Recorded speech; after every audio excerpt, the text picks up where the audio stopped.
સુરતમાં જાહેર રસ્તા પર બસ ઊભી રાખી ટ્રાફિક કરનારાઓ સામે પોલીસે લાલ આંખ કરી છે. ત્યારે સુરતના વરાછા ખાતે આવેલા LH રોડ પર હીરાબાગ સર્કલ પાસે રોંગ સાઈડમાં આવતા બસના ચાલકોને આંતરી ટ્રાફિક પોલીસ દ્વારા વાહન ચાલકોને ઓનલાઈન દંડ ફટકારાયો હતો. વહેલી સવારે ટ્રાફિક પોલીસ દ્વારા હાથ ધરાયેલી કામગીરીને લઈ રોંગ સાઈડ આવનાર બસ ચાલકોમાં ફફડાટ વ્યાપી ગયો હતો. ભારે વાહનનું જાહેરનામું શરૂ થાય એની પહેલાના સમયમાં વહેલી સવારમાં સરથાણા તરફથી આવતી લક્ઝરી બસો, ભારે વાહનો અને ટ્રક તેમજ ડમ્પરો જે કતારગામ સાઈડ જવાનું હોય છે એ લોકો આગળ જઈને એક યુટર્ન લઈને પછી કતારગામ જવાનું છે, જે એ લોકોને ત્યાંથી ફક્ત 50 મીટર આગળ નહીં જઈ અને એ લોકો રોંગ સાઈડમાં કતારગામ બાજુ જતા રહે છે હીરાબાગ સર્કલથી, જેના કારણે ખૂબ શક્યતા થાય છે કે એક્સિડન્ટ થઈ જાય. સવારના પોરમાં બાળકો સ્કૂલે જતા હોય છે, તેમજ ઘણા બધા લોકો દૂધ લેવા જતા હોય છે અને એવા બધા સમયમાં બધા ઉતાવળમાં હોય ત્યારે એક્સિડન્ટ થવાની શક્યતા છે,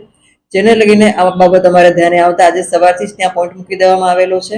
અને ત્યાં સવારે 5 વાગ્યાથી લઈને 7:30 વાગ્યા સુધી અમે લોકોએ 48 કેસો કર્યા છે, જેમાં ભારે વાહન, લક્ઝરી, ડમ્પર એ બધા જ જે રોંગ સાઈડ જતા તે બધા સ્થળ પર દંડ કરવામાં આવેલો છે અને ભવિષ્યમાં બી આજ અમારી ઝુંબેશ ચાલુ રહેશે. સુરત શહેરમાં દરેક જગ્યાએ જ્યાં જ્યાં લોકો રોંગ સાઈડ ચલાવવાની ટેવ છે અને વધારે પ્રમાણમાં લોકો રોંગ સાઈડ જાય છે ત્યાં અમારા સરપ્રાઇઝ પોઈન્ટ મૂકી અને અમે લોકો અચાનક જ ત્યાં પહોંચી અને આવા કાર્યવાહી ચાલુ કરી દઈશું, જેથી કરીને તમામને અપીલ કરીએ છીએ કે તમે રોંગ સાઈડ વાહન ન ચલાવો, જે ખૂબ રિસ્કી છે અને એક્સિડન્ટ થવાની શક્યતા છે.